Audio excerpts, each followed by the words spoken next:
Assalaamu calaykum waraxmatullaahi tacaala wabarakaatu. Walaalaha qaaliga waa inay salaamay walaalaha Lucky Daahir channel. Soo dhawaada see tihiin ma fiican tihiin. Channelkan laga daawanaysaan waa Lucky Daahir.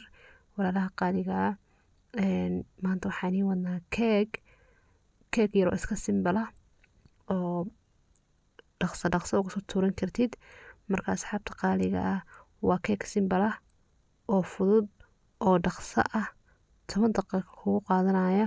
Marka asxaabta qaaliga daawasho wanaagsan.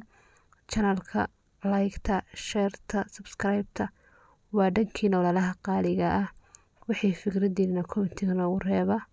waana mahadsantihiin asxaabta qaaliga Lucky Daahir. daawasho wanaagsan.